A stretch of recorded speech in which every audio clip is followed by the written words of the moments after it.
Hello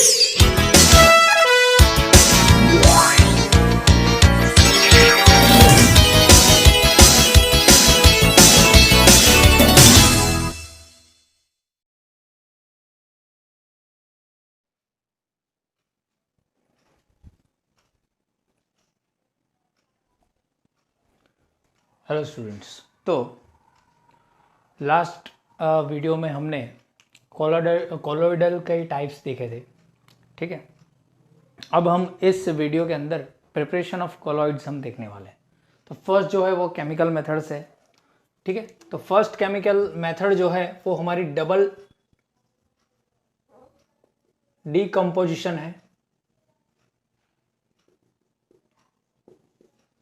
जिसमें AH2O3 की reaction होती है हमारे H2S के साथ। यहां पे भी लिख सकते हो डीकम्पोजिशन, और यहां पे हमारा AH2S3 जो है वो सॉल हमको मिलता है, और यहां पे हमारा निकलता है 3H2O। ओके, तो AH2S3 और 3H2O हमको मिलेगा। ठीक है, दूसरी जो हमारी रिएक्शन है दैट इज ऑक्सीडेशन रिएक्शन। तो यहाँ पे ये 3H2S है, तो ये हमारा 2H2S है। उसके रिएक्शन है हमारे H2O के साथ, SO2 के साथ। ओके, अब ये ऑक्सीडेशन रिएक्शन है, तो यहाँ पे लिख सकते हैं आप ऑक्सीडेशन रिएक्शन, यहाँ पे डीकम्पोजिशन रिएक्शन।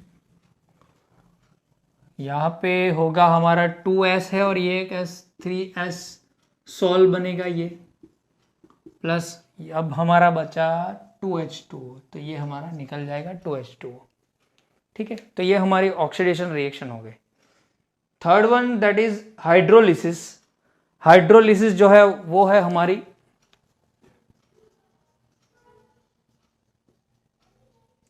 FeCl3 और H2O के बीच। FeCl3 और H2O की रिएक्शन होती है, FeCl3 3H2O, FeOH थ्राइस, ये हमारा सॉल्व बनता है, और जो हमारा निकलेगा Fe, यहाँ पे 3H और 3OH है। ठीक है, तो यहाँ पे हमारा 3HCl निकल जाएगा। ओके, ये इसके साथ आ गया, ये हमारे यहाँ पे 3+ होगा। ओके, और ये इसके साथ चला गया तो 3HCl बन गए। ओके, क्लियर, समझ में? अब ये जो हमारी लास्ट रिएक्शन है वो हमारी है, कौन सी रिएक्शन? रिडक्शन रिएक्शन है। ठीक है, तो यहां पे लिख लेते हैं हमारी रिडक्शन रिएक्शन। तो हमारे AuCl3 की रिएक्शन हो रही है फॉर्माल्डिहाइड से और वाटर के साथ। यहाँ पे बैलेंस करना पड़ेगा, देख लेता हूँ एक बार बैलेंस है कि नहीं है, और लोचा ना हो। ठीक है, इन दोनों की रिएक्शन होगी तो वो हमारा मिलेगा गोल्ड सॉल्व निकल जाएगा, गोल्ड सॉल्व 3HCOOH ये हमारा निकलेगा। ठीक है, ये फॉर्माल्डिहाइड है, ये हमारा एसिड हो गया COOH। ठीक है, और ये हमारा 3HCHO है ना। यहाँ पे देखो ये जो 3 ऑक्सीजन है ना वो यहाँ पे आ जाएंगे, तो हमारा बचेगा 6HCl। देख लेते हैं 6HCl बचा। तो हमारा ये मिथेनोइक एसिड अब बोल सकते हो, ये सॉल मिला हमको, ये मिथेनोइक एसिड बोल सकते हो। ठीक है, ये एसिड ही है, मिथेनोइक एसिड भी बोल सकते हो इसको, क्योंकि एक ही है ना, एक ही कार्बन है, मिथेनोइक एसिड।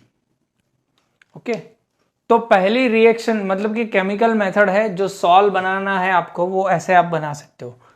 ठीक है, ये हमारी पहली double decomposition reaction, that second oxidation reaction. ये और ये ऑक्सीडेशन और हाइड्रोलिसिस बहुत ही सिंपल है। आपको ऑक्सीडेशन रिएक्शन याद रखनी हो तो पहले डबल डीकम्पोजिशन रिएक्शन आप याद रखोगे ना, तो आप ये याद रख सकते हो इजीली।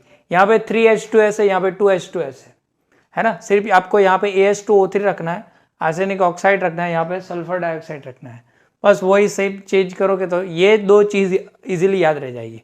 ये तो अपने आप में ही इजीली है कि FeCl3 को हाइड्रोलिसिस करोगे तो OH थ्राइस जो है उसमें ऐड हो जाएगा, ठीक है।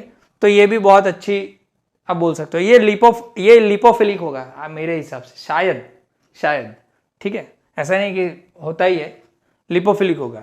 आगे के हमने जो भी मेथड अभी जो देख रहे हैं ना प्रिपरेशन में, आगे अभी देखेंगे आर्क मेथड और सब, वो लाइपोफोबिक होंगे, क्योंकि लिपोफिलिक तो इजीली बन जाएगा सॉल्व, उसमें तो कुछ करना नहीं है। ये जो है वो रिडक्शन है, ठीक है। यहाँ पे रिडक्शन में देखो ऑरम का रिडक्शन यहाँ पे हो रहा है, ठीक है, ये 0 हो गया, यहाँ पे मेरे हिसाब से 3+ होगा, ठीक है। तो ये हमारी रिडक्शन हो गई और गोल्ड सॉल्व हमको मिल रहा है। तो ये हमारी केमिकल मेथड हो गई, ओके। तो नोट करो। अब इसके बाद हम बात करेंगे इलेक्ट्रिकल डिसइंटीग्रेशन और ब्रेडिग्स आर्क मेथड, उसके बारे में हम बात करेंगे। तो इलेक्ट्रिक डिसइंटीग्रेशन और ब्रेडिग्स आर्क मेथड के अंदर क्या होता है, पहले आपको मैं फिगर ड्रॉ करके समझा देता हूं। ये कुछ एक इंस्ट्रूमेंट ऐसा रहता है, ओके, और इसमें एक छोटा सा इंस्ट्रूमेंट और रहता है which is covered by ice. यहाँ पे जो है वो पूरी आइस होती है, ठीक है। ये जो है वो आइस रखते हैं यहाँ पे, क्यों वो भी मैं बताता हूँ। इन आइस का बहुत ही इम्पोर्टेंट रोल है, इन आइस का टू लोअर द टेम्परेचर। तो यहाँ पे आइस जो है वो रखी होती है, आइस बाथ बोल सकते हो इसको, क्योंकि सराउंडेड है ना आइस से, तो इसको आइस बाथ बोल सकते हैं। ये पूरी आइस ये है, ये सभी जो है वो आइस होती है, ठीक है। और इनके बीच जो है एक इंस्ट्रूमेंट होता है, उसके अंदर हमको डिस्पर्जन मीडियम रखनी होती है।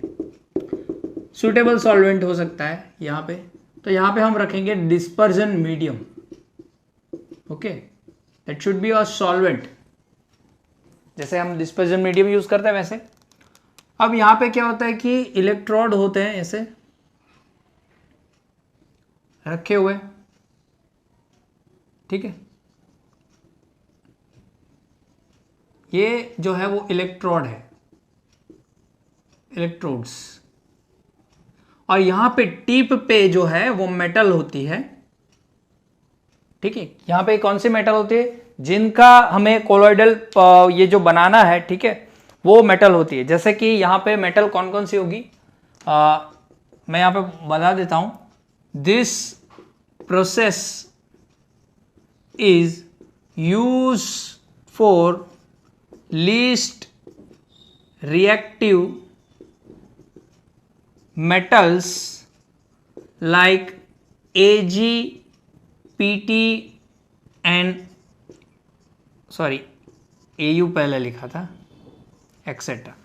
यहाँ पे जो ओरम, प्लेटिनम, सिल्वर और गोल्ड की जो मैं बात कर रहा हूं, वो मेटल को यहाँ पे रखते हैं on the tip of the electrode. तो यहाँ पे हम लिख सकते हैं मेटल्स और least reactive metals on the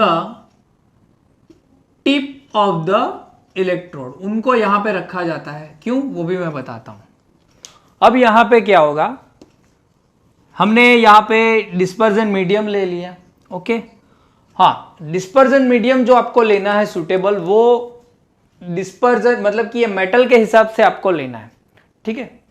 तो अब आप क्या करोगे कि जब यहां पे हाई वोल्टेज पावर दोगे, बहुत ही इतने हाई वोल्टेज में पावर आपको देनी है, मतलब कि यहां पे दी जाती है, इतने हाई वोल्टेज में पावर दी जाती है, हाई वोल्टेज करंट, ठीक है, बहुत ही हाई वोल्टेज में करंट दिया जाता है, तो इतना वोल्टेज में ये जो मेटल होती है वो पिघलती नहीं है, वो लिक्विड फॉर्म में नहीं जाती है, वो वेपोराइज हो जाती है।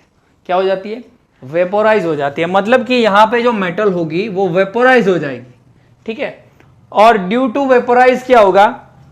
अब सीधी सी बात है, कोई मेटल है तो मेटल सॉलिड फॉर्म में होगी, तो उसके जो पार्टिकल्स हैं, अगर मान लो कि हमने ऑरम लिया हुआ है गोल्ड, तो एक साथ होंगे, लेकिन जैसे ही वेपोराइज हो गई सॉलिड फॉर्म में से सीधी, इतना ज्यादा वोल्टेज होता है कि वो वेपोराइज हो जाती है, तो ये गैस फॉर्म में कन्वर्ट हो गई, तो अब क्या होगा? इसके पार्टिकल दूर दूर चले जाएंगे, ऐसे कुछ है ना, वेपोराइज फॉर्म में पार्टिकल दूर दूर चले जाते हैं, तो गैस फॉर्म में ये कुछ ऐसा हो जाएगा।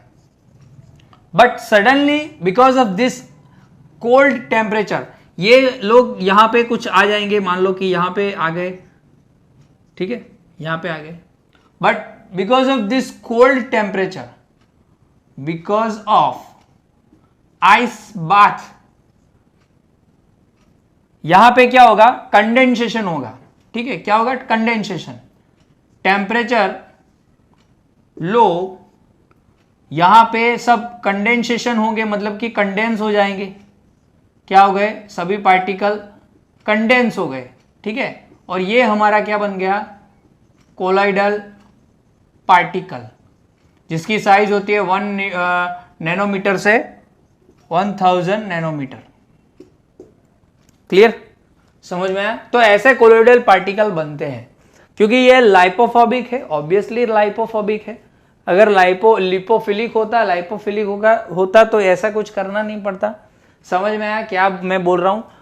इतना पावर यहां से देते हैं कि ये पूरा वेपोराइज हो जाता है, गैस फॉर्म में कन्वर्ट हो जाता है, और गैस फॉर्म में तो सभी पार्टिकल दूर दूर स्प्रेड हो जाते हैं।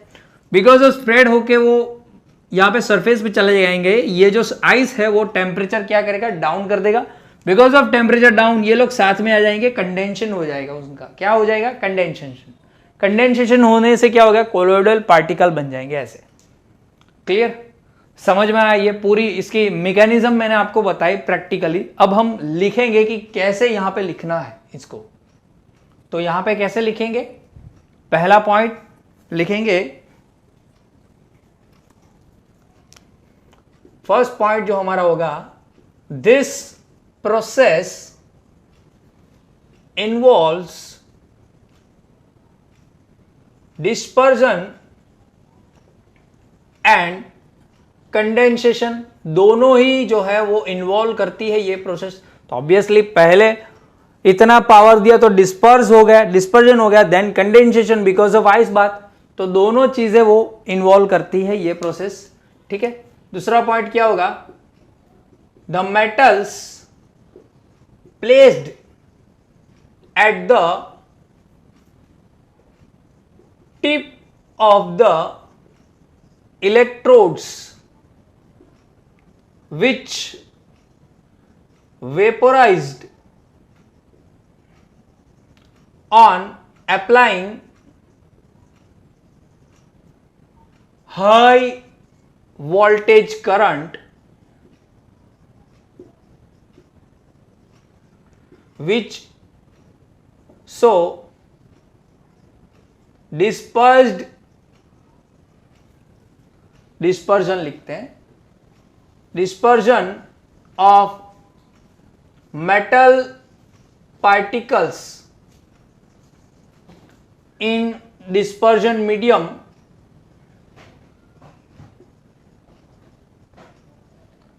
happen, then it suddenly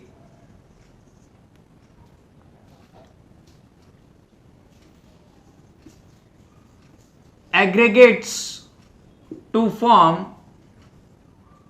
colloidal particle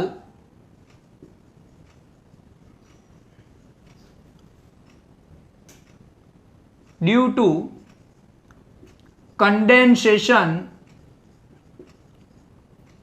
with ice bath or condensation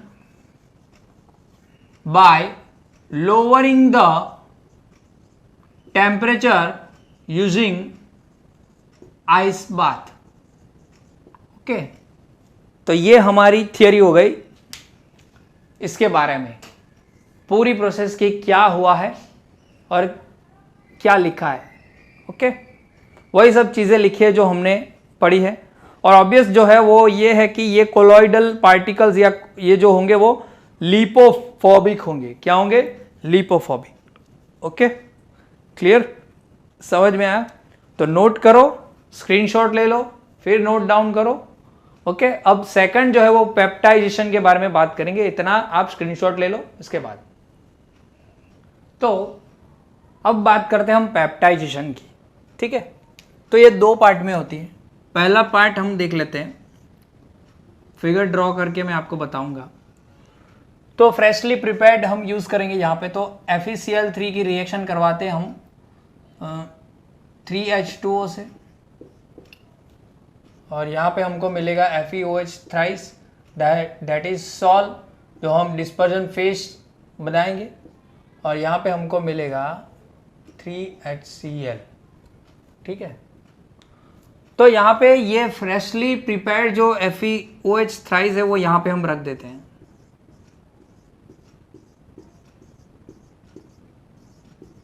तो ये हमारा फ्रेशली प्रिपेयर्ड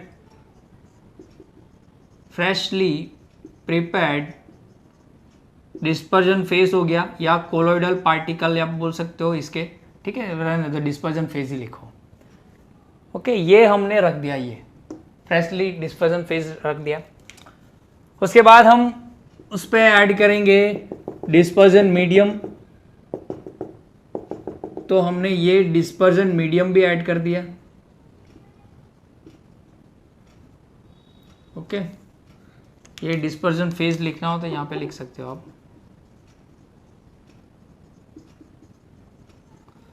लेकिन यहाँ पे अब देखो कि ये जो आपने अभी बनाया है वो अभी पूरी तरीके से आप बोल सकते हो कोलॉइडल सॉल्यूशन नहीं बना है ना, कोलॉइड्स नहीं बनाए, क्योंकि ये मिक्स आउट नहीं है. तो यहाँ पे क्या करोगे, फॉर मिक्स आउट यहाँ पे सूटेबल इलेक्ट्रोलाइट ऐड करोगे.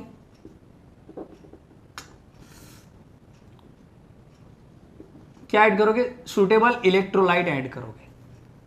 देन यू शेक, और शेकिंग के बाद जो है वो ये जो है कोलॉइडल सॉल्यूशन बनेगा. तो सूटेबल इलेक्ट्रोलाइट कैसे आप चूज करोगे? कॉमन आयन मेथड से. कॉमन आयन मेथड कैसे? अब देखो यहाँ पे FeOH थ्राइस हमने डिस्पर्जन फेज लिया हुआ है, FeOH थ्राइस. तो यहाँ पे कॉमन ये है हमारा फेरस है और ये OH माइनस है. हमारे पास Fe3+ है और OH माइनस है.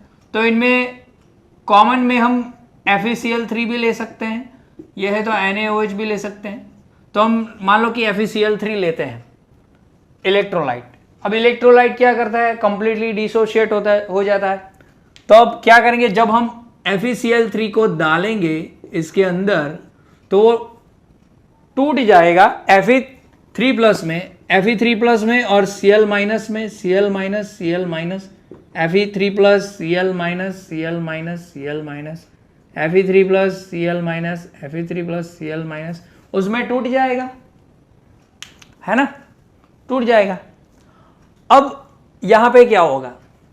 देखो, कॉमन आयन इफेक्ट जो है वो हमने 11th में पढ़ा हुआ था. तो बिकॉज ऑफ दिस यहां पे भी Fe है, OH थ्राइस ये भी Fe है. तो ये यहां पे क्या होगा? एड्सॉर्ब हो जाएगा. Because of common ion effect यहां पे क्या होगा? एड्सॉर्ब हो जाएगा. ठीक है, तो यहां पे एड्सॉर्ब हो जाएगा. तो क्या होगा? ये हमारा दूसरा पार्ट बना लेते हैं. एड्सॉर्प्शन के बाद यहां पे पॉजिटिव चार्ज आ जाएगा. सब डिस्पर्जन फेज जो है उस पर पॉजिटिव चार्ज आ जाएगा, कुछ ऐसे. जो हमारे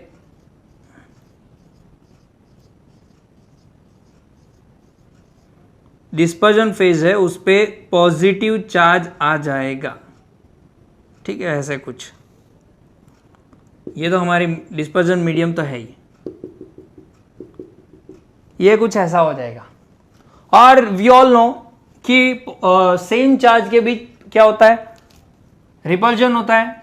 तो because of this repulsion between same charges क्या होगा, ये लोग सब भागने लगेंगे। क्या होगा, ये भागने लगेंगे और यहां पे कुछ ऐसा हमको दिखने को मिलेगा।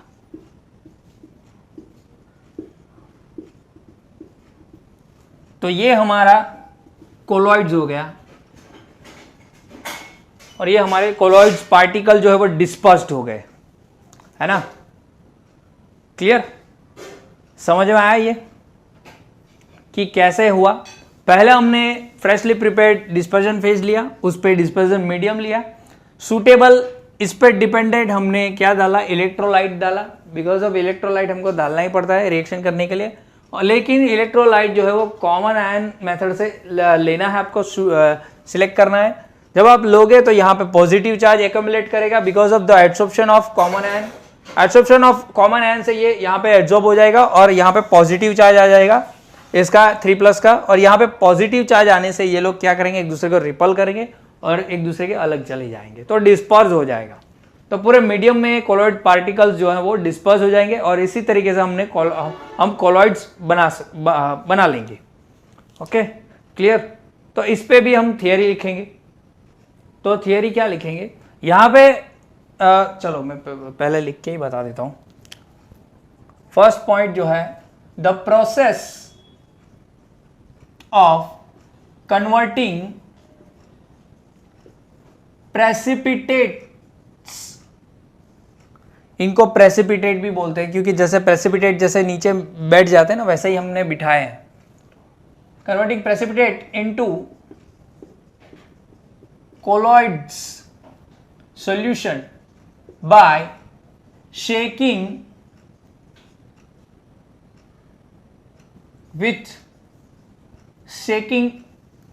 it with dispersion medium and the small amount of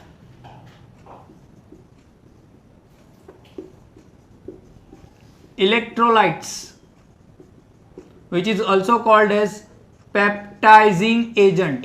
उनको पेप्टाइजिंग एजेंट भी बोलते हैं। क्या बोलते हैं इनको?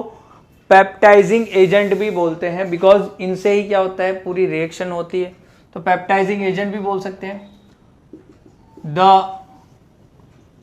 पेप्टाइजिंग एजेंट या इलेक्ट्रोलाइट लिख लो, agents have common ion as that of precipitate।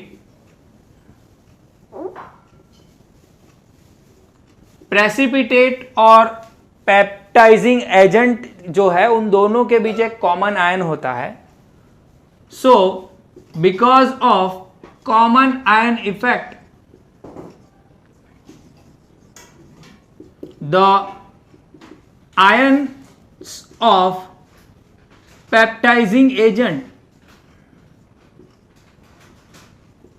the ions of peptizing agent adsorb, add D लिखना है, adsorbed on the precipitate, and because of this phenomenon precipitate accumulate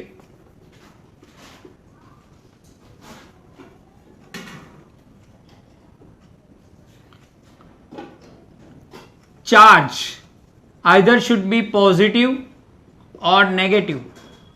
positive भी हो सकता है, negative भी हो सकता है। अगर ये लोग है तो OH आएगा, तो यहाँ पे OH एड्सॉर्ब हो जाएगा। अगर OH लोगे तो OH कॉमन है, तो यहाँ पे नेगेटिव चार्ज आ जाएगा।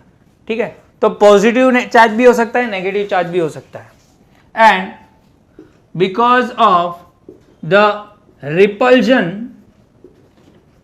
Between same charge, the colloids formed, colloids क्या होंगे, फॉर्म हो जाएंगे। ठीक है, क्लियर। तो ये हमारी पेप्टाइजेशन भी हो गए। Okay, clear. तो ये हमारे प्रिपरेशन थे कोलॉइड्स के। अगले वीडियो में हम कुछ टॉपिक्स जो है कट आउट हो गए, तो आई थिंक 5.4.6 जियो है वो ही बाकी है। ठीक है, तो वो हम कवर कर देंगे अगले वीडियो में। ओके, स्क्रीनशॉट लेके नोट कर देना।